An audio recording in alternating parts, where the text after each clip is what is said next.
Hello दोस्तों, आपके अपने यूट्यूब चैनल स्टडी विथ पवन में आज का टॉपिक शायद ये लेते हैं यूक्लिड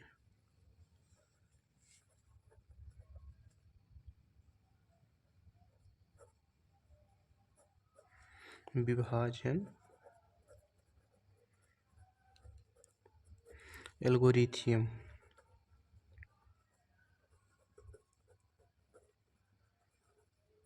इसके पहले आपको अपरिमेय संख्या तक अगले वीडियो में बताया जा चुका है। तो अगला ये नया टॉपिक है यूक्लिड विभाजन एल्गोरिथम। तो इससे एचसीएफ निकाला जाता है, जो कि इससे आप निकालना सीखेंगे। एचसीएफ निकाला जाता है, इससे आप एचसीएफ निकालना सीखेंगे, जो कि इसके बाद देखिए क्या होता है यूक्लिड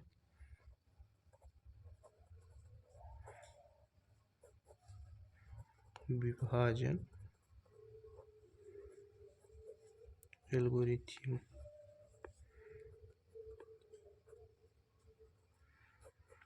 इसकी इंग्लिश होती है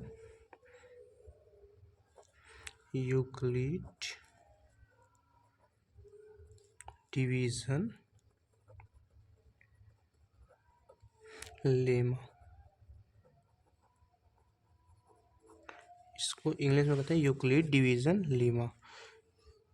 देखिए, और इसकी एक छोटी सी परिभाषा होती है जो आपको बताते हैं। जिसे कहते हैं दो धनात्मक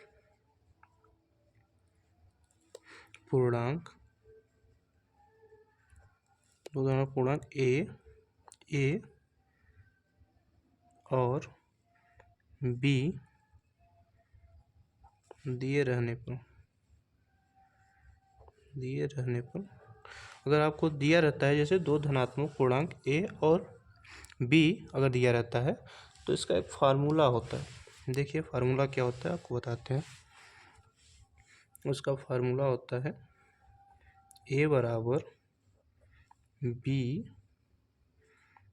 क्यू प्लस आर, ये फार्मूला होता है। और जहाँ देखिए क्या होता है कि ये है, जहाँ ए जो है ना, ये आपका दिख रहा हो, ये है ए, तो ये आर से छोटा या बराबर होना चाहिए, लेकिन आर से बड़ा नहीं होगा। आर से छोटा या बराबर हो जाए, लेकिन ये जो बी है, बी का मान आर से बड़ा होना चाहिए। बी का मान आर से बड़ा होना चाहिए, ये आपको विशेष ध्यान देना चाहिए। विशेष ध्यान दीजिएगा ये। और इसको बाद इसके देखिए, ये तो फार्मूला के तौर पे ये तैयार हो गया आपका। इसको देखिए हिंदी में, मतलब जैसे दिया रहता है भाज्य, भाजक और भागफल, ये सब दिया रहता है, तो उसके रूप में देखिए ये होता है भाज्य बराबर होगा आपका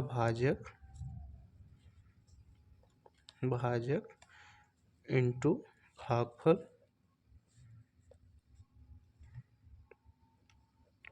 प्लस शेषफल। इसी रूप में देखिए पूरे इसके जितने भी सवाल हैं सब सॉल्व होंगे।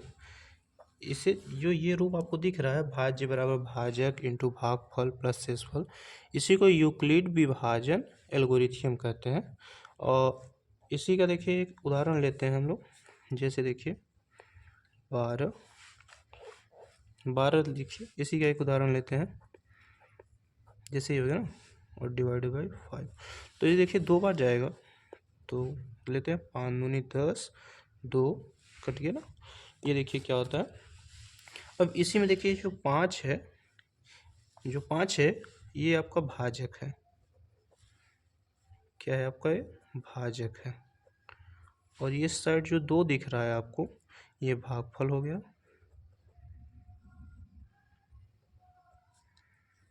ये आपका भागफल हो गया। और ये 2 जो दिख रहा है, ये शेषफल हो गया आपको। ये आपका शेषफल हो गया। और ये जो 12 दिख रहा है ना आपको, ये भाज्य हो गया। ये भाज्य हो गया।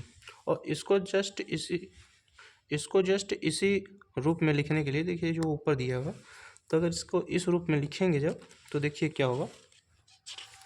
देखिए यूक्लिड विभाजन एल्गोरिथ्म के रूप में जब लिखेंगे आप, तो ये 12, देखिए ये हो गया। अब देखिए भाजक है ना, तो ये भाजक जो है आपका, इसको लिख लीजिए 5 लिख लिए। अब भागफल है तो भागफल लिख लीजिए 2, प्लस शेष कितना बच रहा है 2। ये जो रूप तैयार हुआ आपका, इसी को कहते हैं यूक्लिड विभाजन एल्गोरिथ्म। ये जो रूप तैयार हुआ, इसी को कहते हैं आपको यूक्लिड विभाजन एल्गोरिथ्म। और देखिए एक नोट याद रखिएगा, आपको एक नोट लिखवाते हैं, इसे याद रखिएगा ज़रूर। इसमें क्या होता है कि एक तैयार रहेगा आपका यूक्लिड जो है, यूक्लिड विभाजन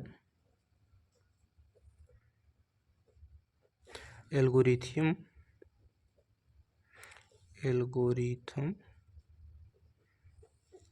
के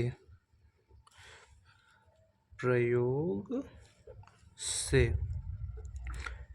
एल्गोरिथम प्रयोग से HCF, जिसे आप मॉस भी कहते हैं, ज्ञात किया जाता है। ज्ञात किया जाता है। कभी कभी ये एक नंबर में पूछ लिया जाता है, जैसे आपको ये जो दिया है ये यूक्लिड विभाजन एल्गोरिथम कि पूछ लेता है कि इससे ज्ञात क्या किया जाता है। ये तो देखिए एक प्रयोग है एक, तो इससे ज्ञात क्या किया जाता है, तो ये आपको पता होगा कि इससे देखिए HCF ज्ञात किया जाता है। HCF मतलब मॉस ज्ञात किया जाता है। देखिए आपको एक क्वेश्चन लेते हैं, अच्छे से समझ में आएगा। क्वेश्चन आपको देखते हैं। एक क्वेश्चन है, जैसे है 15 और 55 का HCF है। HCF ज्ञात करें ना, HCF ज्ञात करें। तो देखिए इसे समझाएंगे तो आपको अच्छे से समझ में आएगा। देखिए जैसे इसे हल किया जाता है, तो इसको देखिए क्या होता है कि 55 और डिवाइडेड बाई 15, जब इसको लेंगे तो देखिए 3 बार जाएगा, तो 15 तिया 45 होगा। तो आपको 0 और ये 1। अब देखिए क्या होता है, ऐसे देखिए ऐसे ज्ञात किया जाता है, मतलब ये वाला फिर अब आपका भाज्य में आ जाएगा, तो ये 15। अब ये कितनी बार जाएगा, अब एक बार जाएगा, तो 15 10 में 15 जब भाग देंगे तो एक बार जाएगा, तो 10 हो गया। तो जब ये देखिए 5 आ जाएगा, और देखिए फिर ये वाला फिर यहीं आ जाएगा, फिर ये आपका भाज्य ही बन जाएगा। जो भाजक रहेगा वो भाज्य बन जाएगा जब तक कि शून्य ना हो जाए। अब कितनी बार जाएगा, अब 2 बार जाएगा। तो अब देखिए जब पूरा कट गया, शून्य हो गया, तो ये देखिए जब शेष शून्य हो जाए, आपको शेष जब शून्य हो जाए तो ये पूरा कट जाए, तो ये HCF ज्ञात हो सकता है। तो जब ये होगा तो लास्ट में जब शून्य आता है ना, तो इसका HCF देखिए क्या होगा, HCF होगा इसका 5 होगा, क्योंकि जो जिससे पूरा डिवाइड हो जाए, शून्य आ जाए, तो जो भाजक होता है वही इसका उत्तर होता है। और इसको एल्गोरिथम देखिए, इसको जब यूक्लिड विभाजन एल्गोरिथम के प्रयोग से करेंगे तो आपको फार्मूला बताए थे हम, A बराबर BQ प्लस R ना। तो देखिए जो ये A है, इसको जिस इसमें 55 और 15 का था ना, तो 55 को हम A मानते हैं, 55 को A मानते हैं और 15 को B मानते हैं ना। तो इसको देखिए क्या होता है, तो हम इसको लेते हैं 55, उसके बाद 55 जब लेंगे तो इसको देखिए क्या था, देखिए यहाँ पे दिखाई दे रहा होगा आपको, ये लिए है ना, तो जस्ट यही वाला लेते हैं आपको। तो 15 × 3, शेष कितना बचा था इसमें, देखिए शेष यही बचा था ना आपका 10। तो देखिए ये हो गया भाजक हो गया, भागफल हो गया, प्लस शेषफल हो गया। शेषफल कितना होगा 10। देखिए लेकिन अभी भी ये शून्य आया नहीं है, तो हम फिर एक बार ट्राई करते हैं। अब क्या देखेंगे, अब देखिए क्या करते हैं कि अब जो ये है, ये भाजक जो है आपका, ये आपका ये यहाँ आ जाएगा 15। अब 15 फिर लेंगे, तो अब ये भाजक इसका क्या हो जाएगा 10 × 1 प्लस 10 में जब एक बार जाएगा तो शेषफल कितना आपका आएगा 5, जो कि यही चीज़ आपको जस्ट यहीं पे बताते हैं कैसे सॉल्व होता है। देखिए एक बात और ध्यान रखिएगा, जिसमें जो बड़ी संख्या है उसको हमेशा 1 मानिएगा, उससे हमेशा a मानिएगा, और जो छोटी संख्या है उसे b मानिएगा ना। तो देखिए ये लिख लेते हैं हम a बराबर 225 और b बराबर 135 है ना। और एक बात और याद रखिएगा, जो कि क्वेश्चन सॉल्व करते वक्त इसे ज़रूर ध्यान रखिएगा कि इतना ज़रूर लिख लीजिएगा, यूक्लिड विभाजन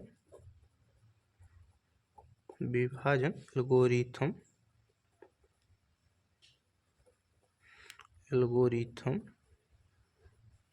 से, इतना इसलिए लिख लीजिए क्योंकि पता चलेगा हाँ किस मेथड से आप सॉल्व कर रहे हैं। अगर ये लिखा रहेगा ऊपर तो समझ में आता रहेगा हाँ आप इसी मेथड से आप सॉल्व कर रहे हैं। और इसके जस्ट बाद आप फार्मूला आपको याद होना चाहिए, और जस्ट बाद इसके फार्मूला लिख दिया क्योंकि वो और बढ़िया रहेगा, फार्मूला लिखा रहेगा। इसका फार्मूला होता है a बराबर बी क्यू प्लस आर, ये आपका फार्मूला है, a बराबर बी क्यू प्लस आर। और देखिए जब ये मेथड तैयार हो गया तो देखिए हम क्वेश्चन सॉल्व करते हैं, दिखाते हैं कैसे होता है। इसलिए देखिए इतना मेथड सॉल्व हो गया तो देखिए ये जो है इसको लिखते हैं 225। अब देखिए 225 ऐसे तो हम लिख नहीं देंगे क्योंकि हमें पता है नहीं कि कैसे होगा। तो देखिए बगल में दिखाते हैं आपको कैसे सॉल्व होता है। 225 लिख लीजिए और डिवाइडेड 135 ना, ये दिख रहा होगा आपको। तो ये जाएगा कितनी बार, एक बार जाएगा, एक बार जाएगा जब तो 135 हो जाएगा। अब देखिए 5 में 5 गए 0, और देखिए ये हो जाएगा आपका, ये इसे जाएगा नहीं, इसे देगा तो ये 12 हो जाएगा। 12 में से 3 गए शायद 9 हो जाएगा आपका, और ये कट गया। तो देखिए आपका शेषफल जो है 90 है। तो इसे देखिए ये तो आपको समझाने के तरीके से आपको सॉल्व करके बताया गया कि हाँ ये होगा, लेकिन ये एल्गोरिथम की तरफ सिस्टमेटिक तरीके से कैसे सेट होता है बताते हैं।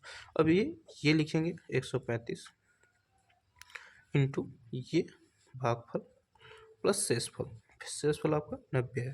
देखिए एक स्टेप हो गया। अगला स्टेप क्या होगा, क्योंकि जब तक ये 0 होगा नहीं तब सॉल्व करते रहेंगे आप। तो अब क्या करेंगे, अब 135 को आगे लेते हैं, 135। अब ये भी हमें नहीं पता है कि कैसे सॉल्व होगा, तो इसको भी अलग से सॉल्व करके दिखाते हैं आपको कैसे होगा। तो 135, अब देखिए इसमें भाजक का रोल अदा करेंगे, ये शेषफल जो आपका आया था ये 90, तो 90 जब आ गए देखिए ये फिर भी एक आ जाएगा तो ये 90 हो जाएगा। जब ये 90 हो जाएगा तो देखिए शेषफल कितना बचा है, ये 5 हो जाएगा, 13 में से 9 गए 4।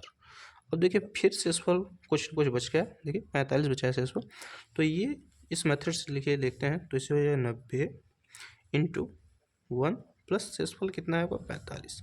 ये देखिए सेकेंड स्टेप है, ये इस तरफ जो चल रहा है ये है यूक्लिड विभाजन एल्गोरिथम, लेकिन आपको इस तरफ बता रहे हैं कैसे सेट होता है ये ना। तो अब जब ये है तो देखिए अब इसको 90 को हम लेते हैं, 90 और 90 फिर हमें नहीं पता है क्या होगा, तो फिर अलग से देखिए सॉल्व करके दिखाते हैं आपको। 90 को अंदर लीजिए और भाजक का रोल लगेगा 45 को लिखते हैं यहाँ पे, 45 दूना 90। ये देखिए आपका 0, अब पूरा कट गया तो क्या होगा 45 इंटू 2 प्लस 0। जब 0 आ जाए, जब शेषफल आपका 0 हो जाए, शेषफल जब आपका 0 हो जाए तब ये देखिए पूरा सॉल्व हो गया। ये इस तरफ देखिए सॉल्व हो गया। ये यूक्लिड विभाजन एल्गोरिथम का सिस्टम है, ये आपको बताया गया ताकि इस पथ को पता चले कि कैसे हो रहा है। और जब यहाँ ये 0 हो जाता है, ये जब शेषफल इसका 0 हो जाता है तो आपका एचसीएफ का मान निकल आता है। और एचसीएफ का मान होगा क्यों, होगा कौन सा, ये पता करने के लिए आप जैसे ये 45 से पूरा विभाजन हो जाएगा तब इसको ही मानेंगे। ये आपका एचसीएफ हो गया, 45 क्या होगा एचसीएफ, ये आपका उत्तर हो गया। तो इसी प्रकार देखिए समझ में आ कि जब ये एचसीएफ मानते कब हैं, जब इससे पूरा डिवाइड हो जाए, देखिए 45 से पूरा हो गया 0 हो गया, तो अब ये जो मानेंगे तो ये है आपका एचसीएफ। ठीक है, देखिए ठीक, देखिए इसके पहले आपको 2 क्वेश्चन बताया गया यूक्लिड विभाजन एल्गोरिथम पे। अब देखिए इसका और एक पार्ट है, ये 2 भाग हैं, देखिए कौन कौन सा है। देखिए तो पहला क्या है, पहले को कहते हैं समपूर्णांक का रूप है और दूसरे को कहते हैं विषम पूर्णांक का रूप। विषम पूर्णांक का रूप, विषम पूर्णांक का रूप। ये यूक्लिड विभाजन एल्गोरिथम के दो भाग हैं, विषम पूर्णांक का रूप और समपूर्णांक का रूप और विषम पूर्णांक का रूप। देखिए अब इसको भी एग्जाम्पल के पॉइंट से देखते हैं, क्योंकि एग्जाम्पल लेके जब समझाएंगे तो आप सबको अच्छे से समझ में आएगा। देखिए तो इसका फार्मूला आपको शायद पता होगा और बताए, कई बार बताए हैं, ये ज़रूर याद रखिएगा। ए बराबर बी क्यू प्लस आर। तो ये जो बी क्यू प्लस आर है, तो देखिए हम इसको मान लेते हैं ना, माना ये बी जो है इसको 2 मान लेते हैं। तो देखते हैं कैसे सॉल्व होता है। जब आप बी को 2 मानेंगे तब इसको सॉल्व करने में आसानी होगी। देखिए क्या होता है। तो जब बी बराबर 2 हो गया आप माने, हाँ, और एक चीज़ और बताए थे आपको, याद होगा शायद,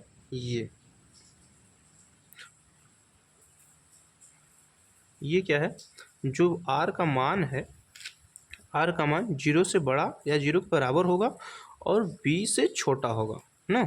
तो जब आप बी 2 मान लिए तो ये आपको क्या तैयार होकर मिलेगा पता है, 0, ये आर और यहाँ 2 हो जाएगा।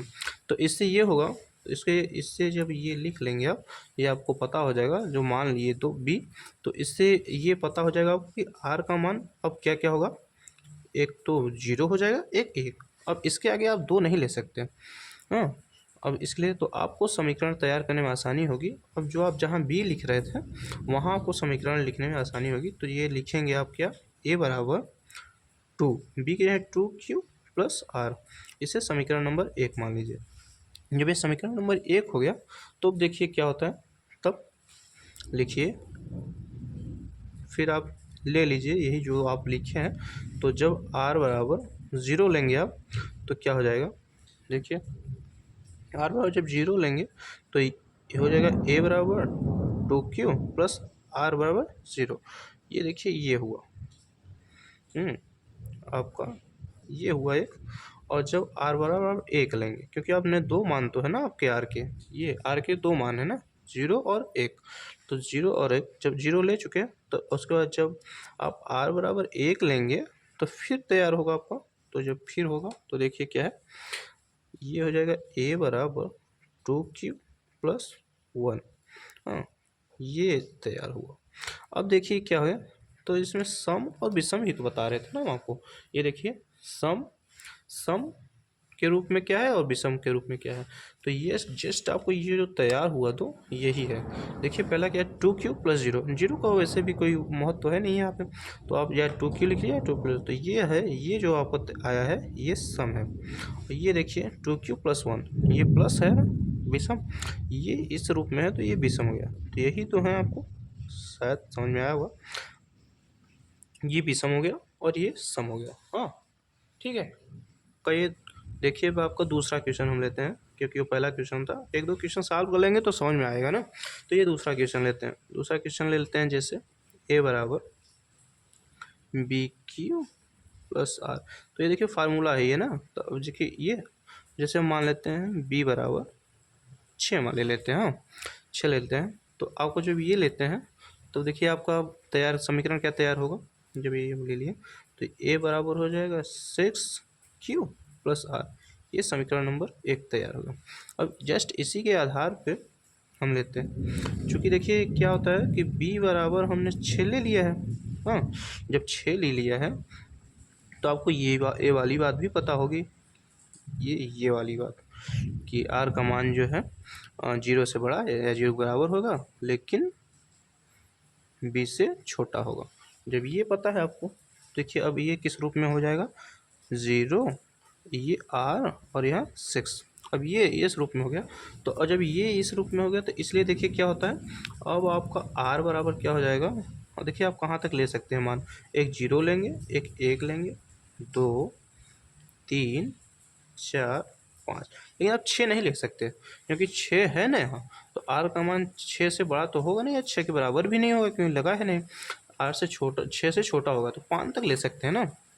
तो देखिए r का मान जब हम क्या लेते हैं 0, तब देखिए आपके पास क्या होगा, तब आपके पास होगा a बराबर 6 प्लस 0।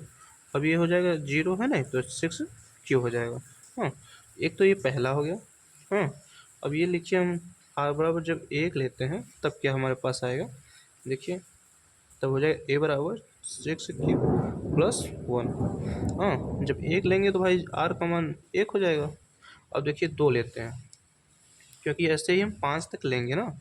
दूसरा लेते हैं r बराबर 2। r बराबर जब 2 लेंगे आप तो देखिए क्या है, आपके पास क्या आएगा, a बराबर 6 प्लस 2। और 3 लीजिए, देखिए क्या होता है, जब 3 लेंगे आप तो हो जाएगा a बराबर 6 प्लस 3। ये 3 हो गया। अब देखिए 4 लेते हैं, ऐसे ही क्रम वाइज जब तक जितना मान आपका रहेगा b का उससे एक कम लेना है तो आप इस तरह लेते जाएंगे। a बराबर 6 प्लस 4 और एक और बचा हुआ है ले लेते हैं आपको r बराबर 5। r बराबर 5 ले लेते हैं, जब r बराबर 5 हो जाएगा तो देखिए क्या होता है, फिर आपको मिलेगा a बराबर 6 प्लस 5।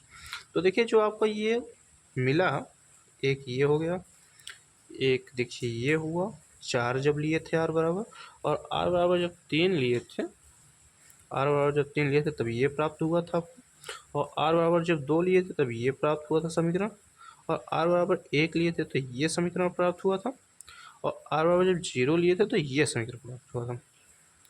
आपको अब इसी में बताना है कि कौन सा सम है और कौन सा विषम। तो देखिए आपको 6 क्यूब क्या है, आपका सम है, ये सम हो गया।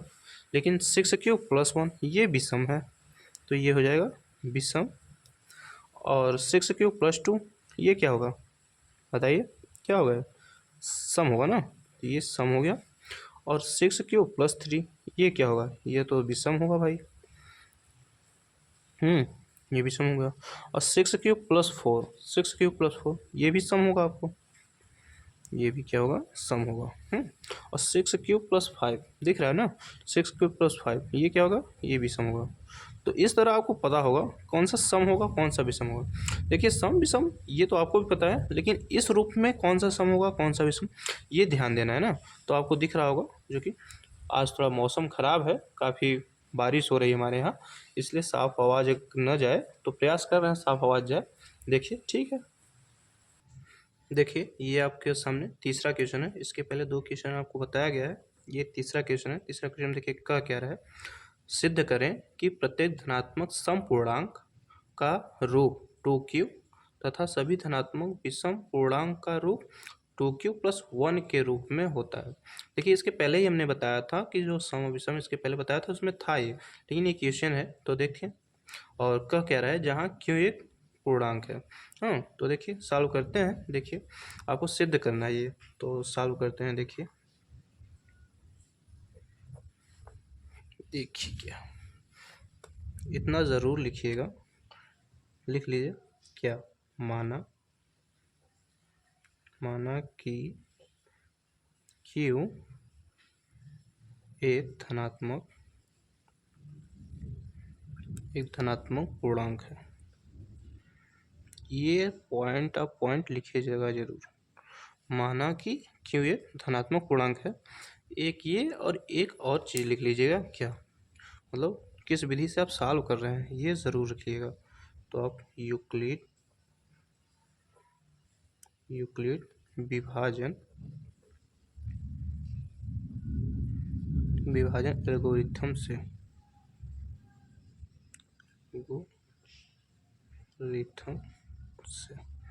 ये ज़रूर लिख दीजिएगा। तो इसका फार्मूला आपको शायद बताए ही थे, एक बार फिर देख लीजिए क्या हो जाएगा, a बराबर बी क्यू प्लस आर। देखिए क्या दिया है क्वेश्चन, आप देख पा रहे होंगे 2q प्लस ये हो गया, और ये 2q प्लस 1 सिर्फ 1 के लिए दिया ना। तो हम इसका मान देखिए b का मान हम 2 मान सकते हैं, तो बी का मान 2 माना। तो जब आप 2 मान लेंगे तो आपके पास समीकरण देखिए क्या तैयार होगा। समीकरण होगा a बराबर बी का मान 2 माने हैं तो ये 2q प्लस आर, ये समीकरण आपके पास तैयार हो जाएगा। और जब आपके पास समीकरण तैयार हो जाएगा और 2 माने हैं तो आर का जो मान होगा आपका, ये आर का मान एक 0 हो जाएगा और एक 1। तो जब 2 हो जाएगा तो देखिए क्या, तो हम जब आर का मान 0 लेते हैं तो देखिए क्या होगा आपके पास। देखिए आर का मान जब 0 होगा तो देखिए a बराबर हो जाएगा 2q प्लस 0, और 2q प्लस 0 है जब, तब हो जाएगा 2q, क्योंकि 0 का भी वैसे 0 का जोड़ेंगे तो 2q ही रहेगा। देखिए एक ये हो गया, और ये जब आप r बराबर 1 लेंगे, r बराबर 1 लेंगे तब आपके पास क्या समीकरण तैयार होगा, a बराबर 2q हो जाएगा प्लस 1, 2q प्लस 1। देखिए एक ये हो गया। अब देखिए यही तो सिद्ध करने के लिए बोल रहा था ना, तो देखिए हो गया, सिद्ध हो गया ना।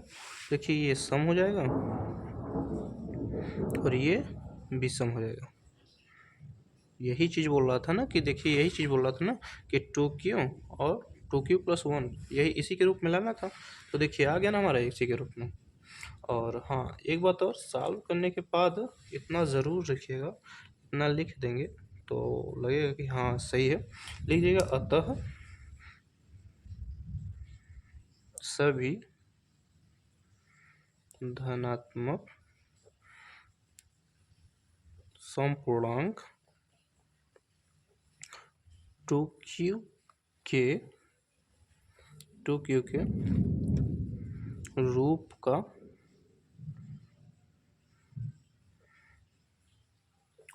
का होता है। एक ये लिख लीजिएगा और एक यही, ये को क्या, सभी धनात्मक विषम पूर्णांक 2q प्लस 1 के रूप का होता है। ये जो है ये लिख देंगे तो आपको ये पूरा पूरा आपने सॉल्व कर लिया है, तो ये लास्ट में ज़रूर लिखिएगा। तो ये इस प्रकार आपका तीसरा क्वेश्चन हो गया, दिखाई दे रहा है। देखिए 3 क्वेश्चन हो गया, तो ये क्वेश्चन नंबर 4 है। देखिए क्या कह रहा है, ध्यान से पढ़िए। सिद्ध करें कि कोई भी धनात्मक विषम पूर्णांक 4q प्लस 1 या 4q प्लस 3 के रूप का होता है, जहाँ q एक पूर्णांक है।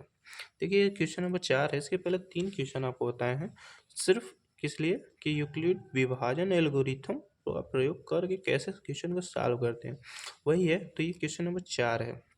तो देखिए बताते हैं आपको कैसे सॉल्व करना है।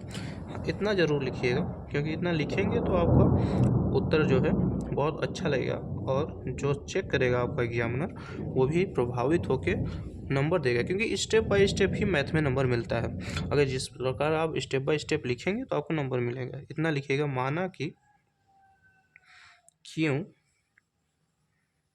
एक धनात्मक पूर्णांक है, ये हो गया। क्योंकि ये क्वेश्चन भी बोल रहा है, आप लिख दीजिए बस। और एक बात और कि किस विधि से आप सॉल्व कर रहे हैं वो ज़रूर मेंशन करिएगा। यूक्लिड है ना, तो यूक्लिड विभाजन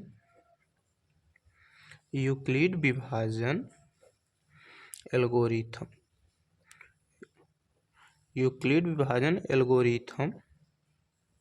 से, ये ज़रूर लिखिएगा, क्योंकि इसे पता चलता रहेगा कि किस विधि से आप सॉल्व किए हैं।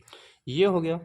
तो जब ये देखिए क्या दिया है यहाँ क्वेश्चन, देखिए 4q प्लस 1 और 4q प्लस 3, क्योंकि ये आपको साफ साफ पता चल रहा है कि 3 तक ही ज्ञात करना है। तो आप इस प्रकार, हाँ, और इसका एक फार्मूला होता है, फिर मेंशन कर देते हैं, देखिएगा ज़रूर।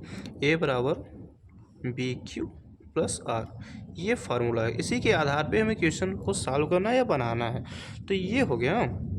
और जब आपको 3 तक ही निकालना है तो आप निश्चित ही b का मान 4 ले लीजिए, 4 लीजिए, माना। और जब आप 4 ले लेंगे तो इस प्रकार क्या होगा कि r का मान जो होगा, आपका 3 तक जाएगा। तो 0 1 2 3, 3 तक भाई 4 लिए हैं तो 3 तक जाएगा, जैसे 4 होगा नहीं। तो इस प्रकार क्या होगा, आपका समीकरण क्या प्राप्त होगा, a बराबर 4q प्लस r। ये आपका समीकरण तैयार हो गया। जब आपका समीकरण तैयार हो गया तो आप जो r का मान है बस वही रख के चेक कर लीजिए कि इस रूप का होता है कि नहीं। तब जब आप r बराबर 0 लेंगे तब देखिए आपके पास समीकरण कौन सा तैयार होके आएगा। तब ये बराबर हो जाएगा 4q प्लस 0, ये हो जाएगा आपका 4q। अब जब 0 हो गया, अब r बराबर 1 लेंगे तब आपके पास समीकरण क्या तैयार होके आएगा, a बराबर 4q प्लस 1, आपके पास क्या तैयार हो गया, 4q प्लस 1। ये दूसरा हो गया। और तीसरा देखिए r बराबर जो आप 2 लेंगे तब आपके पास समीकरण क्या तैयार हो आएगा, a बराबर 4q प्लस 2, क्या तैयार हो आएगा, 4q प्लस 2। और जब आप r बराबर 3 लेंगे तो a बराबर क्या हो जाएगा, 4q प्लस 3, क्या हो जाएगा, 4q प्लस 3। तो आपको क्वेश्चन में देखिए क्या पूछा है, आपके क्वेश्चन में पूछा है सिर्फ कितना, 4q प्लस 1 और 4q प्लस 3 इसकी विषम पूर्णांक है कि नहीं, बस ये देखिए आपको दिख रहा होगा। तो भाई ये अब जो देखेगा ये तो उसको पता चलेगा ही ना कि 4q प्लस 1 ये तो विषम के रूप में है ही भाई। तो ये भी सही हो गया कि हाँ विषम के रूप में है। और ये आपका 4q प्लस 3 ये भी तो दिख ही रहा है आपको, ये भी विषम के रूप में है। तो ये हो गया, तो ये सिद्ध हो गया। और हाँ इतना ज़रूर याद रखिएगा कि सॉल्व करने के बाद छोड़ देना नहीं है, क्योंकि लास्ट में आप एक स्टेटमेंट दे देंगे तो एग्जामिनर भी संतुष्ट होगा और आपका पूरा पूरा नंबर मिल जाएगा। अब लिख दीजिएगा, कोई भी धनात्मक विषम पूर्णांक